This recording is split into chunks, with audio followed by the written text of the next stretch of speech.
All right, so if you are planning a Carnival cruise, you've probably asked yourself, is the Cheers package worth the price, especially if you like to enjoy a cocktail by the pool from time to time? So today we're going to break down the Carnival Cheers package, what it includes, and whether or not it's worth it for you. All right, so let's first break down what this drink package will actually include. So for a flat daily fee, you're going to get 15 alcoholic beverages per day, which is going to include your cocktails, beer, wine by the glass, any spirits, and then also the non-alcoholic beverages. So even if you're getting sodas, specialty coffees, energy drinks, bottled water, and then juices, and of course, our favorite perk is the protein drinks.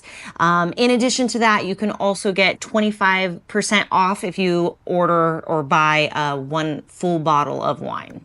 Right. So what is this flat daily fee?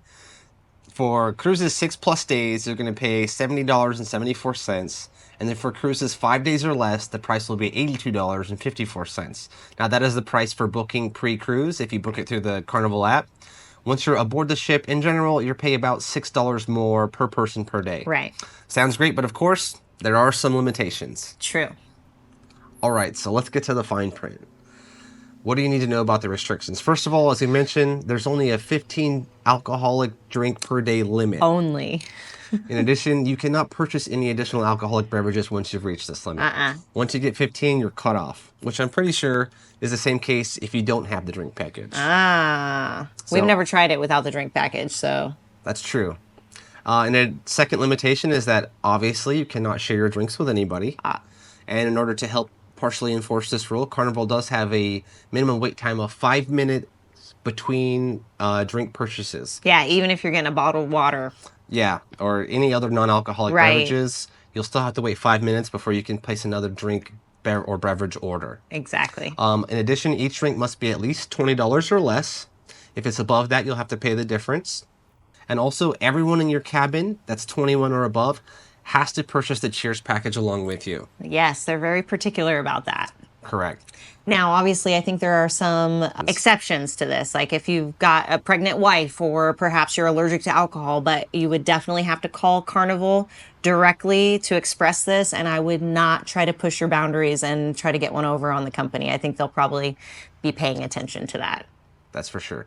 All right, and then the final limitation, and this one's kind of petty, but it is important just to take note of, is that while in certain ports on your embarkation day, you will have to pay taxes. Even if you have the drink package, you'll have to pay taxes on your drinks while in port. Right. Which is not really a big deal. It's usually less than $1 per drink per person.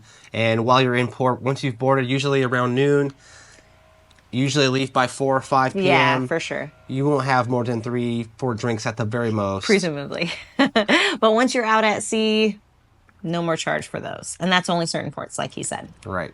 All right, so now let's help you decide whether it's worth it for you or not. And for that, we are going to break it down into 4 factors. We added an extra one. So obviously, number 1 is how much do you drink? That's important. Definitely. And then the types of drinks that you actually prefer. The number of sea days versus the number of port days, you wouldn't think that makes a difference, but we'll explain why it does. Just stay tuned. And then number 4, splurge factor. All right, so factor number 1, how much do you drink? In general, it's accepted that if you have 6 or more alcoholic beverages per day while you're sailing, that the drink package will probably be a pretty good value for you. For sure. Now, if you're only planning on having maybe 1 or 2 drinks during the day and you're okay with the tap water and all that good stuff that comes, actually just the tap water that comes for free with it, let's be real, then it may actually behoove you to not purchase the drink package and just pay per drink. Correct. Now keep in mind that you wouldn't be able to get any sodas, any juices. No coffee. No coffee, anything like that. Even with the bottomless bubbles package, it doesn't include bottled water, and it also doesn't include specialty coffees or protein shakes. Exactly. All right, factor number 2, the types of drinks you drink. If you like specialty cocktails, top shelf liquors, or you like to call your own drinks, those drinks can tend to range between $10 and $15, and those can tend to add up quick. Now, if you're happy with whale liquor, bottled beer or bottled seltzer, those tend to be between $6.50 and $8 per each. So you can get a lot more bang for your buck on those. So it's important to consider. Say you were to have 4 beers, 2 waters, and a coffee. You might pay $7 each per beer, $3 each per coffee, or per water, He's thinking about how many coffees I drink and then in a day. $5 to $6 for your coffee. So you're Right. going to be well under the $74 price range. You got Right. $28 for your beer, an extra $6 for your waters, and then $5 or $6 for your coffee. That's far below the average cost of $74 per day per person. Now, if you're going to go and simply just trade out those 4 beers for 4 specialty cocktails that are $15 a piece, all of a sudden you're already at $60 just for Right. the cocktails. So it's important to take into consideration the types of alcoholic beverages you prefer to consume, and that'll make a big difference on determining whether or not the Cheers package is right for you. 100%. All right, so factor number 3 is going to be your sea days versus your port days, because obviously while you're on the boat, all of your drinks are going to be included with that Cheers package. But the minute you step off the boat, you start paying out of pocket. There are some private islands that do include the drink package, which is fabulous, but it's far less the rule than it is the exception. Yeah, so on like a 7-day sailing, if you have 4 ports and you have excursions planned on all those ports and you know you're going to be off the ship for the majority of the day those days, maybe the Cheers package isn't going to work out in terms of value because you're just not going to get the full value on those port days. No.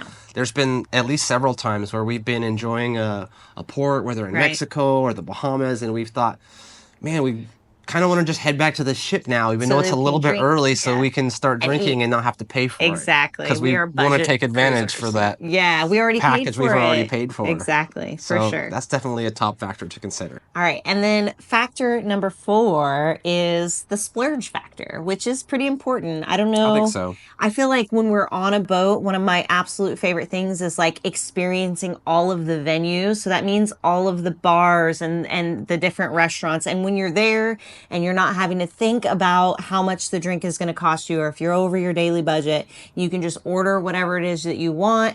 I think that plays a significant role in feeling like you're abundantly just on a splurgy like an vacation. all-inclusive vacation for sure. One of my absolute favorite things to do is to try cocktails I wouldn't otherwise try, whether it's just a liquor I'm not familiar with. No thanks. I often like to go to a bartender and ask him to either make me their favorite drink or to make me a surprise drink. Like, I don't even know what I'm going to be served. Right. But it's exciting knowing that because I'm not paying for it, even if I don't like it, I'll drink as much of it as I can, but I didn't waste $15, He doesn't $18. waste many of them. He ain't that picky. To. Let's be real.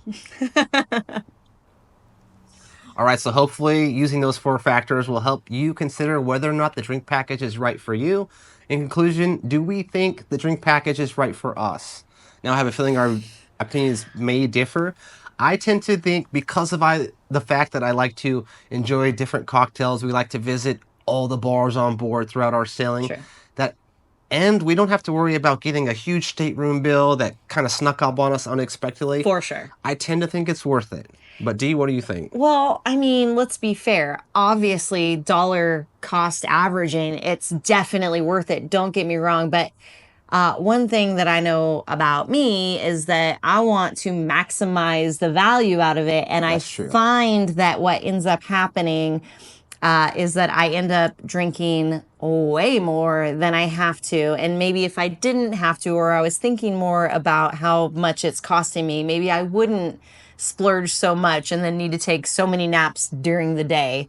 So I think it's a mixed bag for me. Like, I think it's worth it dollar wise, especially because I drink so many coffees. I love my protein shakes. Sure. We love the bottled water. I'm not a huge fan of the little spout filtered water if I can avoid it. I love to be able to take those bottled waters onto the ports when we go off, and that is a huge benefit. Nice. Of course, you can buy bottled water and have it delivered to your room, but being able to have them included in it is fantastic. But I will definitely say that there is a little bit of a negative connotation for me because I drink way more than I have to. Maybe that's something we'll consider going forward. Like for your shorter 3 to 5 day sailings, maybe it makes more sense to go for the drink package. Our most recent cruise was an 8-day sailing. and you kind of feel like you have to keep the pace Yeah, in and I order to think get that's your a value. mistake. Yeah, So maybe for on the sure. longer cruises, you go a la carte, and on the shorter cruises from the future, we'll go ahead and splurge for the drink package. I think it's worth trying. So we can do a So comparison something and to see how it consider. looks. Yeah, Yeah. for sure. Okay, so is the Cheers package worth it? It is definitely case by case. It's going to depend on you. It's going to depend on what port you go to, your drinking habits, your tastes and preferences, all Agreed. that good stuff. For sure. But anyway, that's our opinion on it. Thanks for watching. Please be sure to like and subscribe. We'd really appreciate it. This is still our first month doing YouTube, and we're having a blast making these videos for you So much guys. fun. Thank you. See you in the See you next next one. time.